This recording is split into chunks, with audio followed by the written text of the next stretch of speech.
Welcome to the show. My name is Charlton with Big C. This is Charlton and Big C Sports coming to you worldwide on the iHeartRadio network, the number one network in the United States of America. And Big C Sports has been voted the number one sports show in the universe, according to Big C and them good old boys down south. I want to say bienvenidos to all of our listeners in Latin America. Thanks for following Charlton and Big C Sports also across the pond in London, England, as well as Paris, France. And you know, Canada, I've had such a large welcoming emails and texts. They want to hear the Big C Sports national anthem again. Here it goes. Oh, Canada, our home and native land. Now, Big C, I know a lot of you good old boys, they kind of bite my style, but they can't deny all the demand I'm getting for the new Big C national anthem for Canada. Hey, get that, Big C for Canada. Isn't that something, Big C? But there's still the one I love more than you good old boys down south and the land of the free and the home of the brave. Big C, how's it going for you good old boys?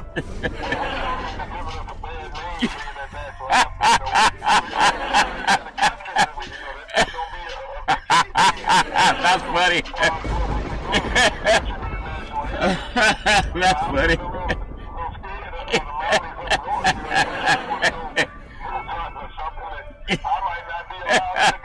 You know, Donald Trump has made it possible for everybody to not be good at anything, and you still get to come to work the next day, Big C. So I'll ride it as long as Donald Trump can ride it, Big C.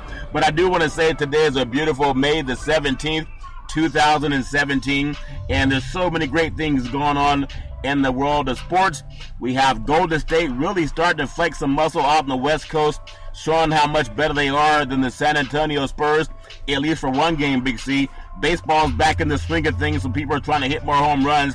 You know, Trout's been doing, I think, 4 of the last 5 games he's hit a home run. Also, we have a lot going on. The NHL getting down to Lord Stanley Cup, getting closer to that for you good old boys in Canada. But Big C, something's going on in the White House on this beautiful day, and I just want to ask you, what's going on in the White House, Big C? Your thoughts? We talked about it a couple of days with that fraud story, you know. Yeah. How tight that butt gets in the snowstorm. Donald Trump, he's a little constipated right now. Yeah. Yep. When you look at it, yeah. I mean, he got off the plane today after giving this commencement speech. Yeah. And he looked a little packed up. Yeah. Wow. You know, yeah. Right now, I mean, by appointment of a special prosecutor today, Charlton, really limiting his scope on the things that he can demand from people now. Yeah. The threats are out the window. He can't persist anymore. He can't fire anyone.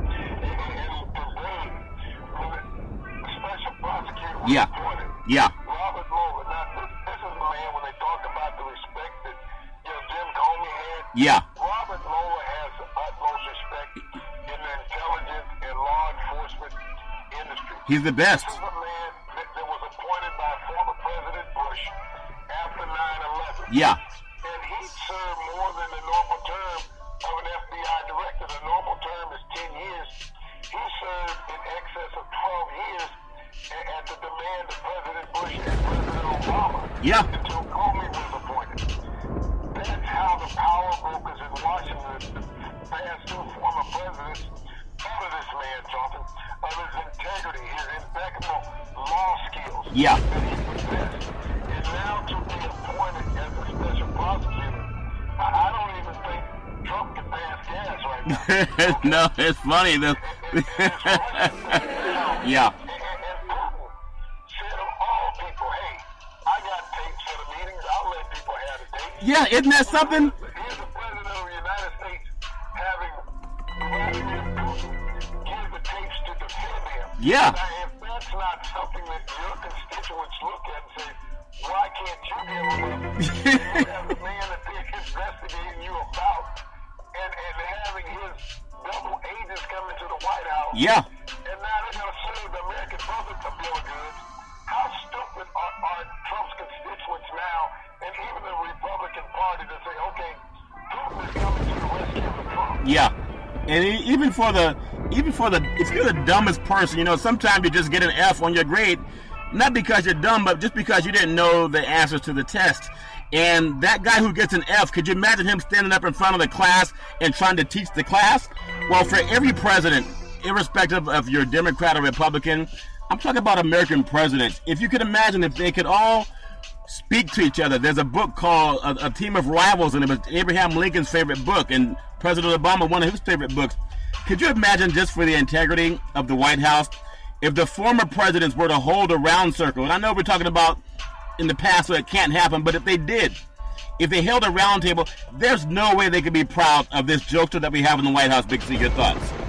Charlton, the Republican Party is not proud of Donald Trump. They were stuck with Donald Trump. What happens when you're a political party is that you ride with the horse that came in. Yeah. You can't just jump off of it right off the bat. And so they all say, we're going to get a guy a chance, we're going to work with him. But you can also see early on, 2 months ago, Charlton, when the Republicans were not backing him, when they failed to put in a vote against the Affordable Care Act. Yeah. They said, we can't do this because we were elected to serve the people, not serve him. And so there was some backdrop from that where he all of a sudden was left standing there with his pants down on a snowy day. Yeah. Okay? Yeah. Got a little cold. and so, all that is now is that there's nothing on his agenda, Charlton, that we look at. And when we talk about agendas, yeah. It would be like an offensive coordinator in a football game going into a game without a game plan, okay? Yeah. Guys, just go out there and wing it. I haven't watched any film. I don't even know what these guys are running this week. Yeah. We can call whatever play you're going to call. We're not going to have anybody up in the press box scouting what they're doing defensively or offensively. Yeah. Okay? That's what the White House is like right now. You know, he came in on health reform. Yeah. He came in on tax reform.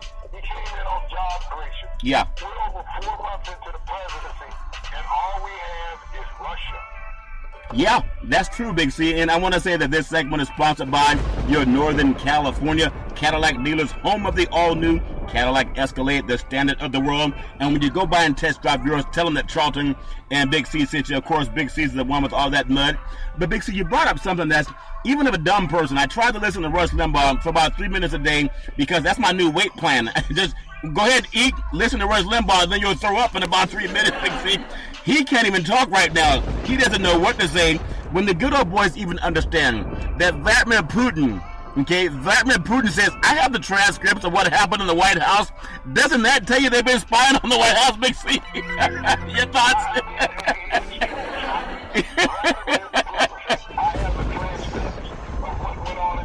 Yeah. Yeah. Yeah. Yeah. Yeah. When Hillary Clinton called Donald Trump Vladimir Putin's puppet. His puppet, yeah. During the campaign. Yeah. And he's like, I'm no puppet. Yeah.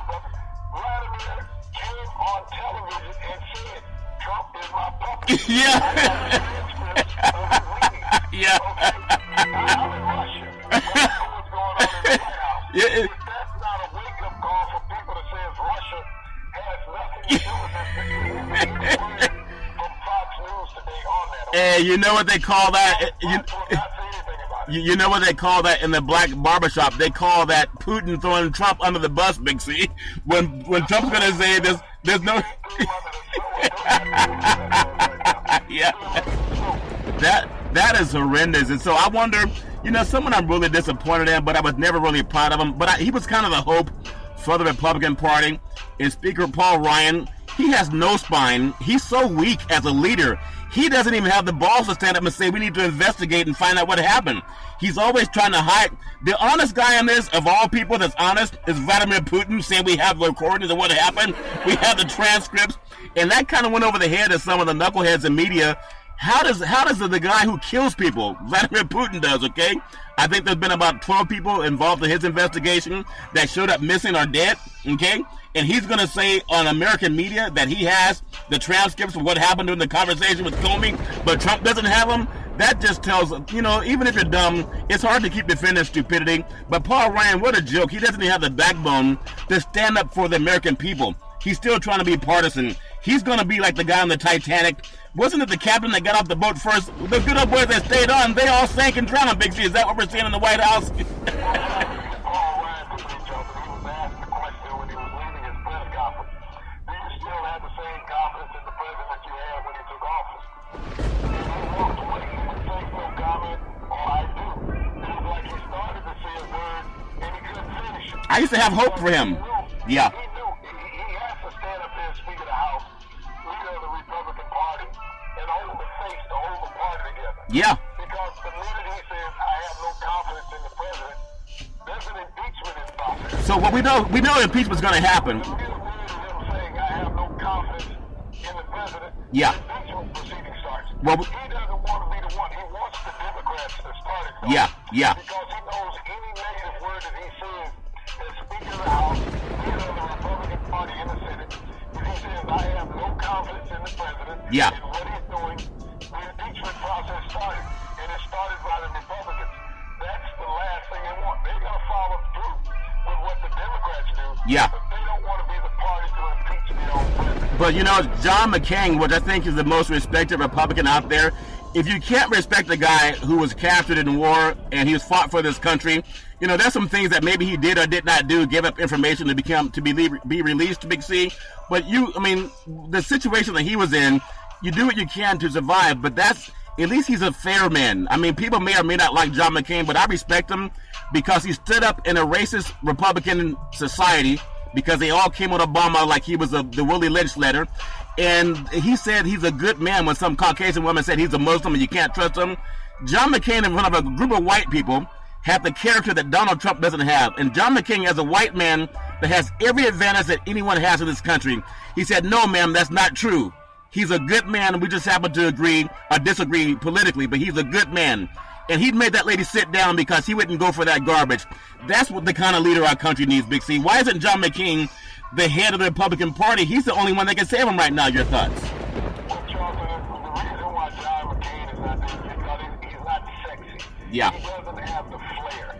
Politicians now have a flair, an it factor. Everybody has something that people want to gravitate to. Yeah. People gravitated to Trump, and it wasn't the Republican Party that got him elected, Charlton. It was the liberals because they wanted something different. They thought that Trump could deliver. In the corporate world, Charlton, there's a CEO and there's a CFO. Okay? Yeah, yeah. Because one cannot do it all. Yeah. So, and neither one can do the other one's job because they're two totally different things. Yeah. Trump thinks that he can do all of that. In the private sector, you have autonomy to do what you want, say what you want. Yeah. Without people watching you remote or anybody challenging you. Yeah. In Washington, as the president, you don't have the ultimate power because you have to deal with the Congress and the Senate. Yeah. Well, they can veto your actions. That's the reason why Trump has not put anything forth legislative-wise because it would get vetoed even by his own party. Yeah. It's like one of the senators was asked today, would you take this health care bill and this tax bill back to your constituents just as it was presented to you? What did he say? And he said, well, I can tell him some of the stuff that was in there. The question was, yeah. could you present these two bills the way they are? Yeah. He said, well, there's some excerpts that you can talk about, but I couldn't go and stand on a platform and present it. Yeah. So that lets you know where the health care bill and the tax reform bill is that this current White House has put forth. Yeah. Is that they're jerking America right now, Jonathan. They're pulling their leg and telling them, yeah, we're doing all this stuff for you, but yet, Jonathan, there's nothing that's going to be done. Right now, all of those things are put at a standstill. We elected the new special prosecutor today. Yeah. Everything that Trump thought about, and now he's getting ready to leave the country next week. Okay? Yeah. Oh, yeah. He may not come back. He does own real estate in Russia, Big C, so he knows where he's going. He has Vladimir Putin said had the transcripts of what happened in your private meeting in the White House, supposedly the most highly guarded building in the United States of America, and this good old boy that kills people in Russia has the transcripts. Isn't that a trip? I just want to say, yeah, go ahead. Putin has the transcripts. No one knew who was going to win the NBA lottery last night, supposedly, okay? Supposedly. He can keep all those things in secret. Yeah. The number of balls that someone's going to get, the odds of somebody getting them. If the NBA can keep a so-called secret come draft, yeah. Okay? How in the hell can the White House not do this? But all of a sudden, you think this is probably the first time. Yeah. We heard that the Russian leader can release transcripts of what's going on in the White House. Isn't that crazy? The White House don't have the ability to. I even heard someone, again, my new exercise program is listen to Rush Limbaugh for 3 minutes before I throw up because that guy lies so much, he and his Oxycontin. But I'm just saying, I even heard a lady on Fox News, she even questioned, she may be fired because she questioned some of the garbage that someone was saying. They were saying, we got to give Trump more time. And even I think it was some lady on Fox, maybe it wasn't Fox, because they said, well, didn't he start the birther movement on President Obama, who's a constitutional scholar who has so much class? And they use this racism behavior that some dumb white people still have. A lot of well-read people, they don't believe in that garbage anymore. So I don't want to just say that all of society is that way. There's a lot of decent white Americans who even shout down people. And that's what I appreciate about John McCain when he shouted down that lady that was saying Obama was a Muslim. Even if he was, there's nothing wrong with that. But they made it seem that way because of this white thing that we have going on with this Donald Trump, this good old boy mentality. And that's why I respect any white person that stands up in a white society and says, I'm not going to deal with this bigotry garbage. He's not the only one to ever be there, but he's one of the most powerful people to ever do that. That's why I respect so much about John McCain. Big C, I do want to say, even in the world of sports, some good old boys have been copying your style. I heard Kareem Abdul-Jabbar on one of the ESPN brethren, and they were saying, we want to talk about politics more, but they brought him on because they can't do it themselves. Big C, your thoughts? Yeah. Kareem has been an activist for a long time. Yeah. You got to realize when Kareem was a youth in New York, Kareem ran with the black activists, Martin Luther King, Ralph Abernathy, Yeah. Jim Brown, Bill Russell, Stokes, Yeah. Harry Belafonte. Kareem was Sophie Carmichael.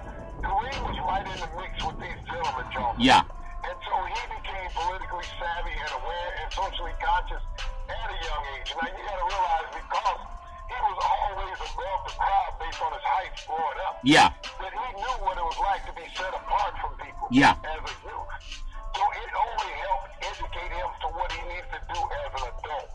And Kareem, being that activist throughout his career, held off most of the media from not wanting to talk to Kareem. Yeah. Because Kareem wasn't that sycophant interview, Johnson. I had 12 Yeah. Yeah. we just dominated the paint. That's what we did. And Kareem would sit there and philosophize yeah. with these reporters who could not understand Kareem's intelligence. Yeah. And so they banished him in a way yeah. from the mainstream media in interviews because he wasn't that guy talking about that, man, we got a solid team. Yeah. And we just got to stick together and do it. Yeah. He didn't do that. Yeah. He would explain the nuances of the game and why, the complexity and how they were able to break it down. And this was taught to him by the late, great John Wooden. Okay? Yeah. Yeah. John Wooden was a tutor and a mentor to Kareem beyond just basketball. Yeah. He helped maturate him in life from what Kareem had already brought to the table. Yeah. John Wooden just helped manifest that, Charlton. Yeah. And Kareem grew even more and more. Last year he received the Congressional Medal of Freedom from President Obama. Yeah. The highest civilian honor that you receive as an American. Yeah. But he's deserving of it, Charlton. Kareem will tell you he's not the greatest basketball player of all time. He'll tell you Bill Russell is. Yeah. Because that's who he admires. Yeah. Bill Russell. Yeah. Bill Russell won 8 consecutive championships. Regardless of what people say about LeBron Yeah. and his quest to catch Michael Yeah. and Michael 6. And this is what I talk about when we say the ESPN generation. Yeah. They think Michael is the greatest of all time because he had 6 NBA titles. Yeah. Bill Russell had 8 consecutive Yeah. NBA titles and 11 in 13 years. Yeah. And he retired. It's like, I'm tired of winning. he was like Donald Trump. He was like Donald Trump. He said, you're going to get tired of winning. We're going to win so much, Big C. I just think I love this country. There's no place like America. I don't care what color you are, what religion. You have the opportunity based on the Constitution to pursue happiness. Peace and liberty and justice for all, irrespective of how we treat each other, because we're still human and we fall flat. But I just want to say, I'm so proud of Big C Sports and the angle that you started with, Big C, because you said you did not want to be just another dumb sports talk show, the Angels 5 and the Yankees 7 and the Red Sox 2 and Cleveland 3. I don't want to hear that garbage anymore. For a lot of people that do, they can always change the channel, but to see so many things that we started, yeah. There's a couple stations out there called ESPN Yeah. Yeah. Yeah. Yeah. Instead of understanding what it is, you don't have to remind me of what greatness is. Yeah. I've seen greatness. I've been around greatness. Yeah. I've witnessed it, Jonathan. I've witnessed despair in sports. I've witnessed the gamut. Yeah. But when you spoke about Kareem personifies what the African American athlete is. Oh yeah. Yeah. He's an intelligent man. He's not just a jock. Okay? Yeah, I agree. He's an intelligent man that you can go out in any circumstance and sit there and be voiced in that. Yeah. He's very well versed. Yeah. And that's what he represents. And that's what I admire so much. His records are his records. Yeah. All records will be perfect. Someday somebody will beat the 6-time MVP, okay? Yeah. Somebody will break his 38,000 plus point scoring, okay? Yeah. But that's Kareem. What Kareem did it in an era of the greatest big man in the NBA, Jonathan. Yeah. We will never see an era like that again. It's tried to be replicated, but it never can. When you looked around, Jonathan, half of the teams in the NBA had a dominant big man during Kareem's career. Yeah. And a couple of those teams had two of them. But this was a man that was undaunted by this, Jonathan, as an athlete and as a person. Yeah. We aimed at him every night, and he knew it. Yeah, I He think was the focal point. I think But it's he was such a team player, Jonathan. Yeah. And he would rather let his teammates have the spotlight other than him trying to conquer. and Big C, that's a very good point. And because of what he's done, he's made what we do a lot easier because it's great when you can look up to people and this character as an athlete. Yeah, everybody looked up to him, but as a man, you can look up to him also. And I appreciate him and his persona more than these guys that sign a $100 million contract and they don't stand for anything but more money, Big C. I do want to say that sports is a $1 billion industry, and boys and girls sports is the foundation to this $1 billion industry. And if you need insurance, you got to go through Athletic and Events Insurance. You can get it through Big C Sports. We go through Ben and Mark. They've been around half a century. We can insure every state in the United States. We can also insure several countries, whether you're a pro athlete, a collegiate athlete, or your high school and mom and pop soccer leagues. Tweet out to Big C Sports on the iHeartRadio network. We got you covered. And Big C, I just love the angle that you have with Big C Sports because we are the #1 sports show in the universe. Nobody can talk about the range of things that we do without teleprompters and producers, but I do want to get your thoughts on this. Last night in the Bay Area, over at the Coliseum, I love being at Oracle. Great crowd, but kind of a boring game. Golden State jumped on them early and blew them out.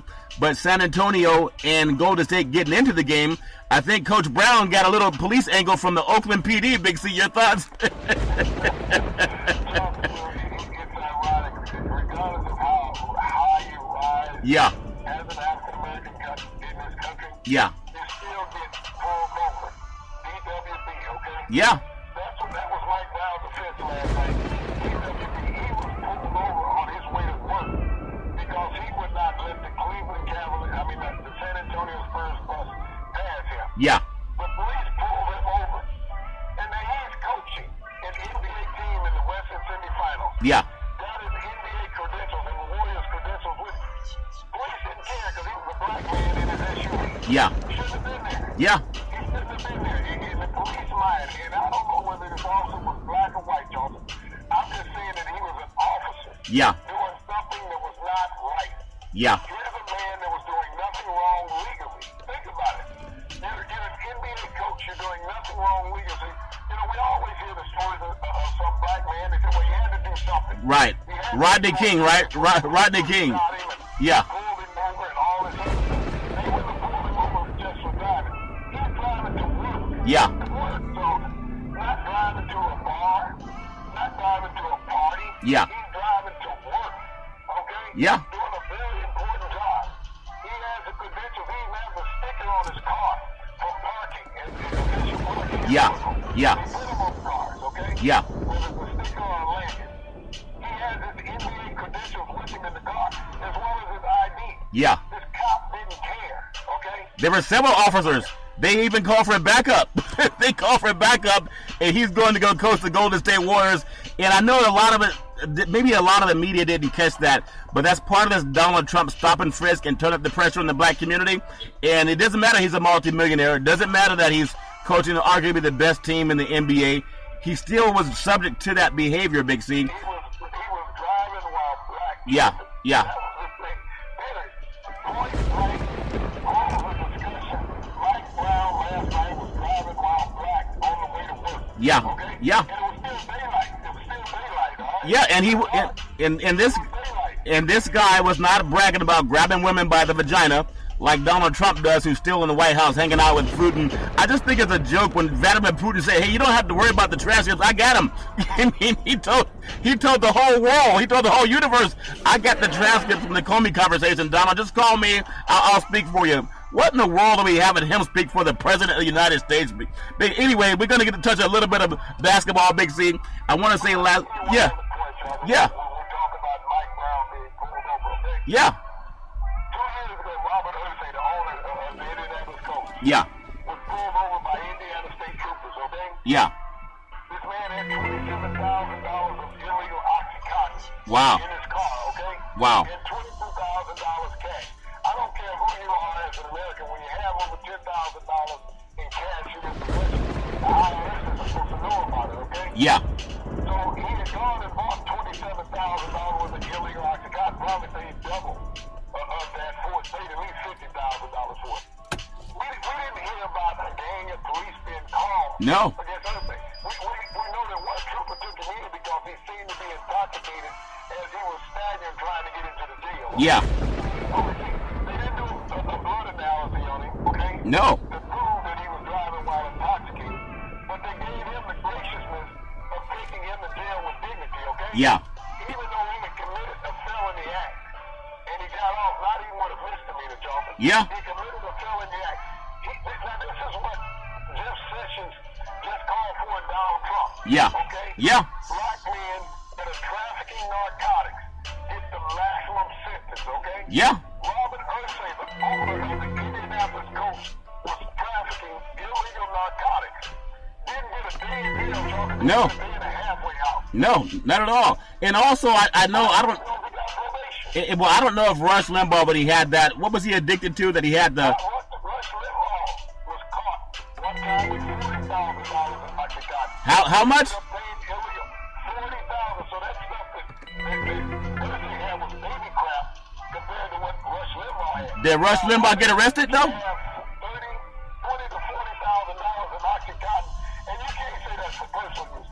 So it's technically trafficking. Did he get arrested? Get no time. Did- Let's lock up some black guy with $10 worth of marijuana because he's trafficking, but a white man with $20,000 to $40,000 in Oxycontin, oh, that's only for personal use. So let me ask you, did Rush even get arrested, though? Didn't he go to court for that, or no? No, Rush said he would do a detox program, okay?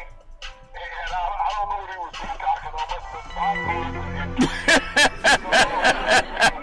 That's funny. Well, it's not even funny, even though it's funny, because that's a fact. There's so many young black American kids. We talk about the kid out of Ohio State. They're trying to get him for something that happened where he hit a woman several years ago. There's always some African American that's called out on maybe testing positive for HGH, whatever athletes are using, and they want to end their careers or have them sit out a year. But these white guys, they can do this garbage, and nothing happens to them, and that's a shame because everybody knows it's real, Big C. I just want to say also, yeah. Yeah. Yeah. Out of Oklahoma. He's going to be lambasted by the national media. But let me bring you something up that's a little more heinous. Yeah. While he was in college, the University of Baylor's football team was accused of the most egregious sexual act in university history. Yeah. Criminal sexual behavior, okay? Yeah. This is the same conference that Oklahoma was in. Yeah. But Joel Mixon was the biggest criminal in the conference. Isn't that something? Yeah. Well, you had, as a matter of fact, there was a girl came out today that said something 4 years ago that she was gang raped by 4 to 6 athletes, okay? At Baylor? But they're still talking about Joel Mixon on a one-hit incident, okay? Yeah. Yeah. He was attacked. Yeah. He didn't rape anybody.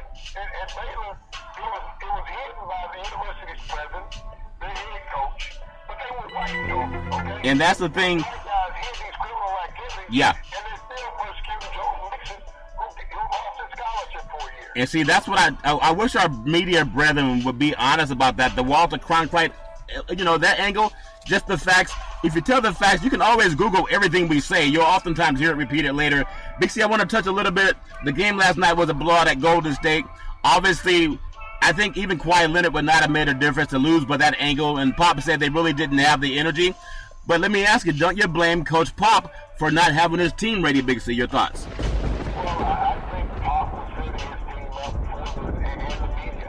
He wanted the media to think that his team was going to come out with a lot of vigor and fire. Yeah. Because the way that he laid into Zaza after game one on the Leonard injury. Yeah. But he knew at that point that his team just wasn't going to have it after succumbing to this 25-point lead that they gave away against Golden State. He knew that his team was down from that. Yeah. And by losing Leonard, but they didn't have anything. The only thing Pop could do, as being the great general that he is, Charlton, was to tie into the media. Yeah. And sort of shelter his players. That's what he did in that incident.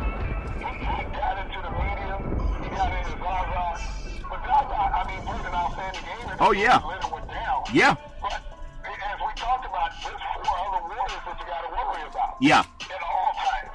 Not only that, this bench was outstanding last night, Charlton. Yeah. I mean, they had everybody coming off the bench scoring. Yeah. They didn't know whether the starters or the bench was scoring. I mean, they played a typical Golden State Warrior basketball game, Charlton, where they looked invincible. Yeah. They were sluggish in game one because they hadn't had any run time, but they got some run time after game one, and they almost put up 140 points last night. You know what it reminds me of right now? You remember watching the Olympics the last couple of years when Usain Bolt was running? There was really no doubt that Usain Bolt, if he ran a good race, that he was going to win the race. And that's what it seemed like for Golden State. But they also looked the same way last year when Cleveland and Las Vegas and Cleveland, I forgot what team they played, but I know somebody was celebrating the Las Vegas. I forgot who won that game, Pixie, Las Vegas or Cleveland. But you know, things they can look like you're way ahead of the pack, but it's about focus one game at a time. I want to get your thoughts on the big matchup on the East Coast tonight. Boston is relevant again when it comes to the Eastern Conference Championships, Big C. They don't have a Danny Ainge. They don't have a Larry Bird.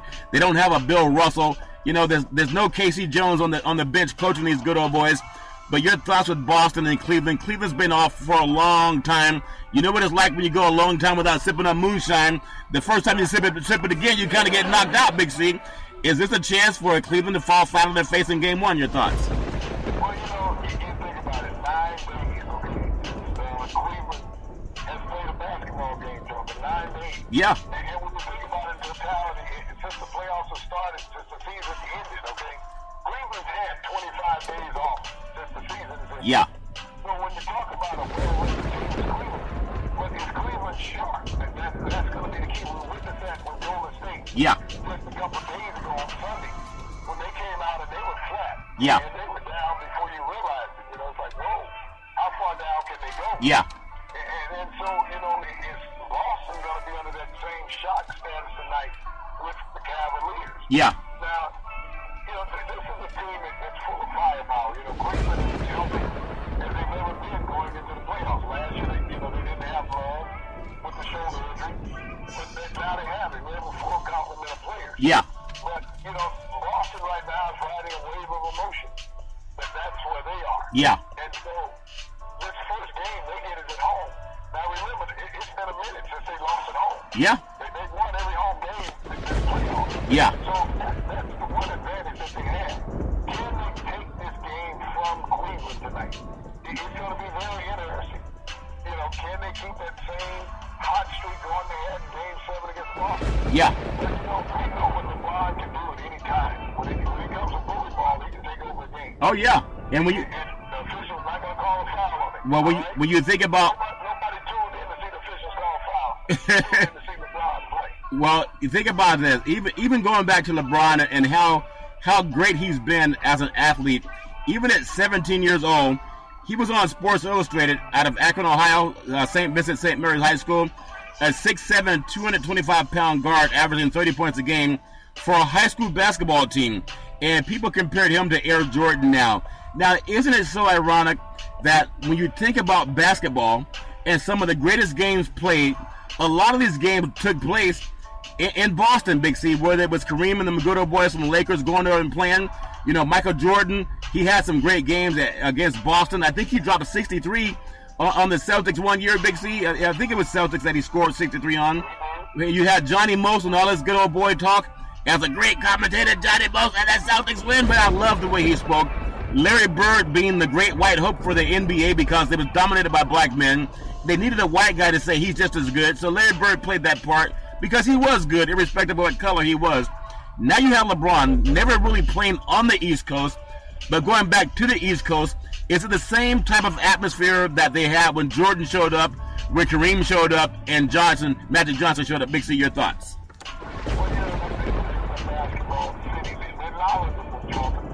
That's the same thing about the Celtics fans. They understand the game, and you think about the history of the Lakers. Every great player they had going back into the Red Hardback. Yeah. We talk about Casey Jones, Sam Jones, Bill Russell, John Havlicek, Tommy Heinsohn.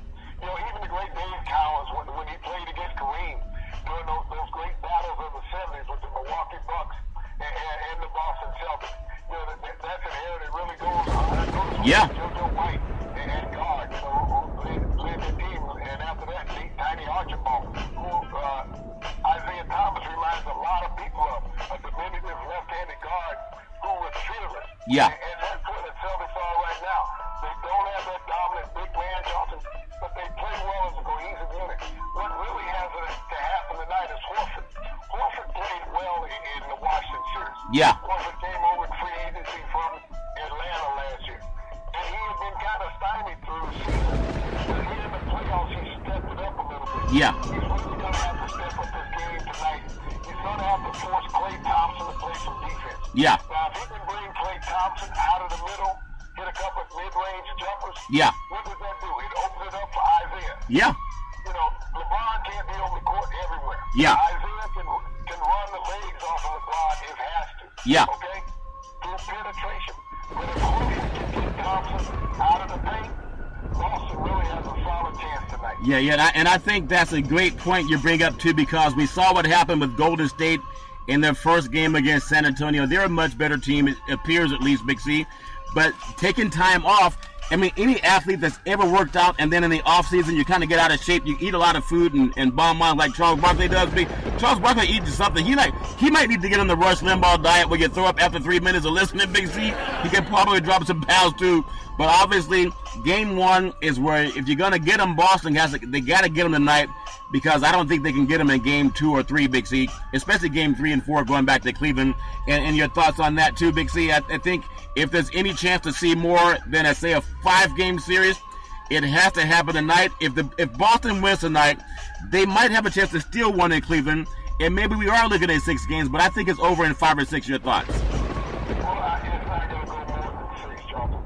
Cleveland, this is a team of destiny right now. Yeah. There's going to be a three-peat of these teams getting together in the final. Yeah. Golden State has already niched their spot in the final.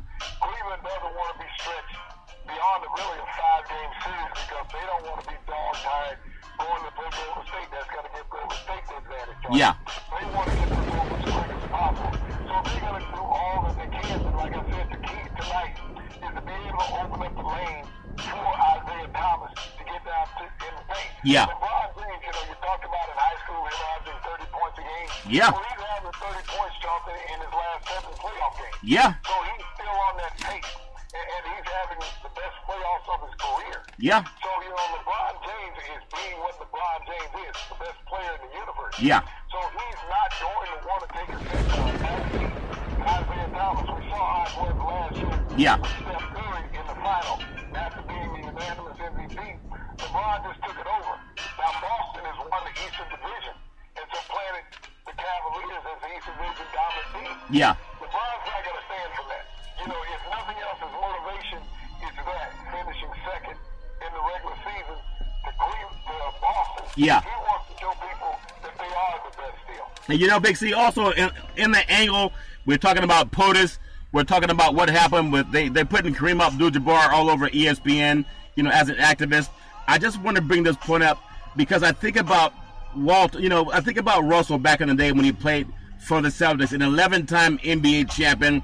He was he was a lot like you, but just older, Big C. He was never afraid to talk about social and racial injustice.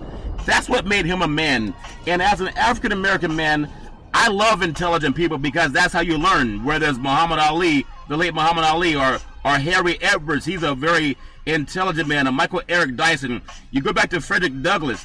Well, Kareem, even as Lou Alcindor, these great men, and I think LeBron James can get into that mold. They're not just known as great athletes. They're known as intelligent men. And in the world we have Trump and his bigotry and his sexism and his racism and the xenophobia and anti-religion, if you're not Christian, I think we need more intelligent people to not be afraid. Look, Russell was never afraid to speak out about social injustice. He has 11 championships. For people saying, well, we don't know if sports is a place for politics, the man has 11 championships, Big C. He and Kareem, they're intelligent. So don't give dumb people a microphone because they'll just talk about the score. And there's a lot of radio stations out there, and radio is a dying business as podcasts are taken all over the world. I mean, radio's dying, but podcasts is picking up. So all your intelligent people, not the dumb ones, but what are you going to leave to the world? I have so much honor and respect for Russell and Kareem because they stood for something that mattered after you took off the jersey. Big C, your thoughts on that?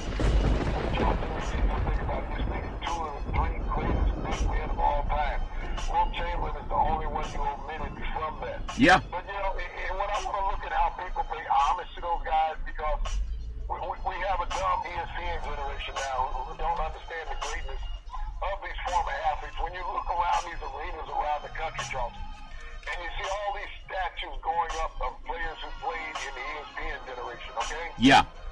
Jordan has a statue. Yeah. Shaq has a statue. I think Kobe may have one on the way. Yeah.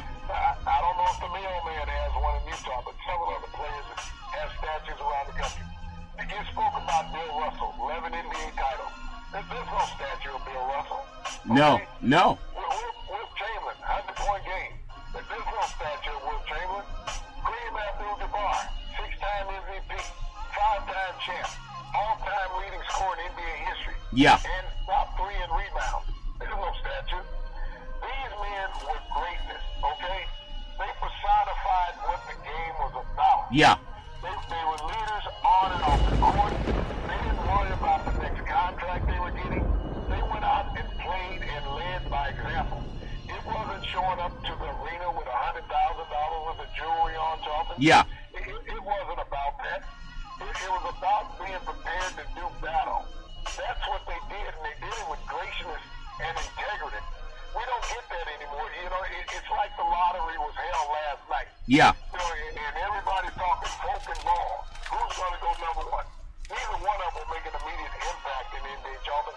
Neither one of them will become the cornerstone of a franchise, especially ball, because ball is too busy with his daddy trying to market himself. Yeah. He's not thinking about basketball. His daddy's talking about, well, we're only working out for the Lakers. We're not working out for anybody else. Now, Danny Ainge can draft it. Yeah. And make him sit if he doesn't want to sign. Yeah. He can't hold a gun. You know, he's going to try to use this Eli Manning and John Elway scenario, okay? Yeah. John Elway had leverage because he was playing with the Yankees farm system when he came out of college, when he was drafted number 1. Said, I don't want to play in Indianapolis, so they traded him. Yeah. You know, Eli Manning was the same thing because of his dad and his brother in the NFL. Didn't want to go to San Diego. They traded him to the Giants. Yeah. It was a watch for quarterbacks because they got the number 2 pick. Yeah. It's not that scenario in the NBA because quarterbacks are hard to find. Yeah. Basketball players are lined up on the court side, all right? Yeah. So there's nobody in the NBA draft, especially in the top 2 players between folk and ball because they're too young. Yeah. And the Raiders, I mean not the Raiders, but the Lakers had nobody to facilitate a trade that anybody wants to make a move. There's nobody on the Lakers roster that can make Boston better to move up to number 1. Yeah. Okay? Yeah. And the Lakers don't have another draft pick for 2 years. Well, that's yeah. It has to be impactful. Yeah. It would be better off going visiting your buddy down in Kentucky, John Calipari. Well, that's something that I do want to bring up because I think LeBron has been kind of the prodigal child of the NBA since he stepped on the scene. You know, once, you know, Kobe's gone, now Michael's gone, but he's a guy, I think they could try to live up to Bill Russell. You know how we say like, the Universal Player of the Year award? Well, Bill Russell's my NBA Universal Player of the Year guy because I think about what he did in Boston. He stood up to racism in Boston. It was 1972 when the Celtics retired jersey number 6.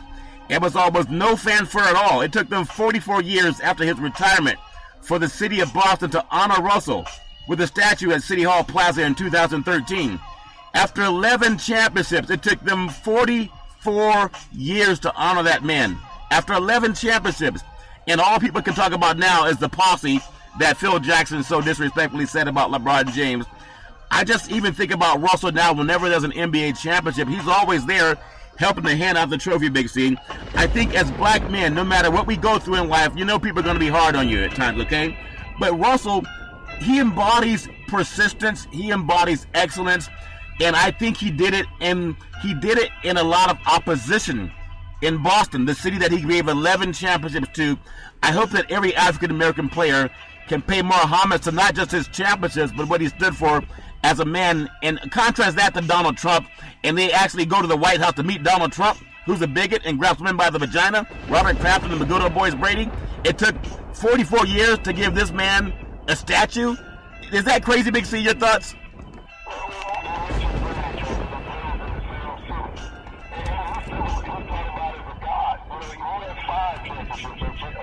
Yeah.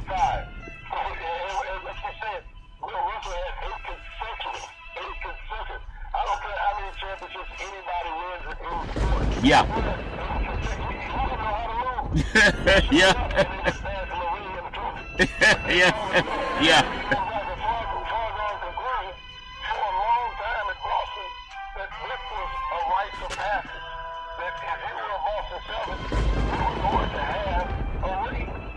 Yeah. It comes.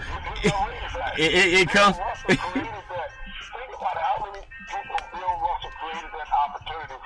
Yeah.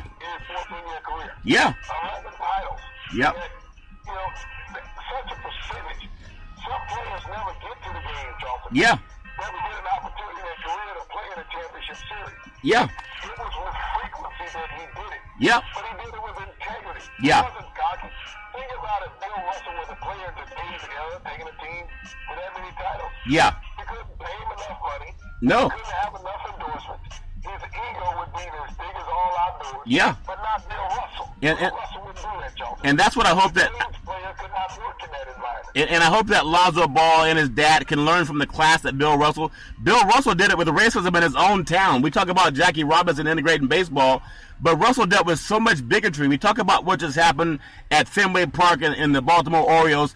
Them good old boys were treating Bill Russell the same way, and he won them 11 championships, Big C. That's what I think is so great about Russell. And when people say that Jordan changed the game, that's because you mentioned the ESPN generation. They don't read, they just watch TV. But Jordan can't even hold the jockstrap to Bill Russell, what he did socially, Big C. Jordan was quiet for the most part because he wanted to get his endorsements. He didn't care about black causes, out in public. Maybe he did in private. I'm not trying to call him out on that. But this good old boy Russell did it through a hatred, through the Boston fan base, Big C. That's why I respect more about that man, and he helped win 11 championships anyway. Big C, as we get... Yeah. It's... Yeah. Yeah. Yeah. He stood up for injustice in America, just like Kareem did. Yeah. Okay? Jim Brown did it. Harry Edwards did it. Yeah. Stokely Carmichael did it. Harry Belafonte, Martin Luther King, Ralph Abernathy. Yeah. And the list goes on, Charlton. For many quality African Americans who stood up against that. Just like Colin Kaepernick has followed their lead. Yeah. Okay? Yeah. But America reverted back to the way they treated those men, Charlton. Yeah. Is that we can do things to you to destroy you, not because of what you stand for, yeah, because of what you are as a person. And you know, a person of integrity, and we want to let people know that we don't want black people with integrity. And Big C, what you bring up, and we'll just float in the last few minutes on this, because everyone loves to see Boston back in the playoffs. But the one man that brought them 11 championships, they hated him. Okay, they hated him because he stood up against police brutality. And he spoke out against racism. They hated that man for doing that. And none of his media people told any of those white fans to get the hell out of the country or that they're unpatriotic. because they were trying to demonize a black man for just saying we want freedom and equal justice like everybody else has in this country. That's all he was asking for, Big C. And the fact that Donald Trump has been embraced, but guys like Bill Russell was not, that just shows you what kind of America do we have. And I know a lot of people, they have ignorant parents who raise them to be bigots because those parents they're trash themselves. And no matter what color you are, if you're that kind of person, you're just a trash person and you happen to have a baby. But there's so many people who stood up for black men. And I don't know much about Red Auerbach, but I believe he gave a platform for Bill Russell. He supported the man, as far as I understand. Bill Russell, he had Casey Jones, yeah. and he had Sam Jones. He had three very prominent African Americans on his roster. Casey Jones went on to coach the to coach him. to win championships, and he continues that legacy even as an African American coach who got an opportunity in an organization from Red Auerbach. Yeah. He respected those three men so much, Johnson, because of what they endured and what they brought to the organization and the city. Yeah. That's the type of person Red Auerbach was. People want to talk about, the guy Branch Rickey, who robbed the Negro Leagues out of its talent. Yeah, he was a joke. Okay? Not giving, Jackie Robinson a chance. He was robbing the Negro Leagues of his talent. Yeah. And history is told correctly. Okay, but Red Auerbach didn't do that because Branch Rickey did not give Jackie Robinson a job representing the Dodgers. No. Once he left. But Red Auerbach elevated Casey Jones up to head coach of the organization, okay? And Big C. Under Tommy Heinsohn, and then elevated him to the head coach. And he and Heinsohn were teammates there in Boston, and they were coach mates on the bench. And both of them were able to win championships under the mentorship of a Red Auerbach. But Casey Jones doing that as an African American in that city with that backdrop, Jonathan, just speaks volumes for his character. And that's why in the last minute, Big C, I'll get your thoughts as we close. That's why I respect Red Auerbach. That's why I respect Bill Russell. I respect Colin Kaepernick. I respect Coach Popovich. They all get the Universal Player of the Year award on Big C Sports. As we close, Big C, this is for everybody. You don't have to be black to stand up for what's right. There's some white guys that need to come off of it and shout out racism, okay? We don't need that garbage. Russell took 44 years to get a statue after 11 championships. Donald Trump gets embraced for grabbing a woman by the vagina by the Kraft family and Tom Brady. I mean, enough is enough. Let's have the good people stand up and eradicate that problem. Big C, in the final 30 seconds, your thoughts. Well, what my thoughts are, Johnson, is that I would love to see the president tell the truth one time. Okay? Sit up and say, hey, guys, I lied. Maybe we'll get a pass. Yeah. Okay? Yeah. I've lied about a lot of things. My buddy Vladimir Putin has the transcripts of me meeting with federal agents in the White House with me giving them secrets. Yeah. But, in sports, you think about it. The Patriots were fined by the NFL for Spygate. Yeah. For looking in on another team's secrets, their plays. Yeah. The president's giving our secrets to another country. Yeah. For a seat. So if there is actually what happened. And Big C, we're gonna have to leave it at that because they're telling me we got a hard break coming up. I want to say every Monday through Friday at 5 o'clock p.m. Pacific Standard Time worldwide. Follow Big C Sports on the iHeartRadio network. As we always tell you, there's never any reason for domestic violence. You see any woman in trouble, just call 911. And as we always tell you, we thank you, we appreciate you, and we hope that you have a super fantastic day.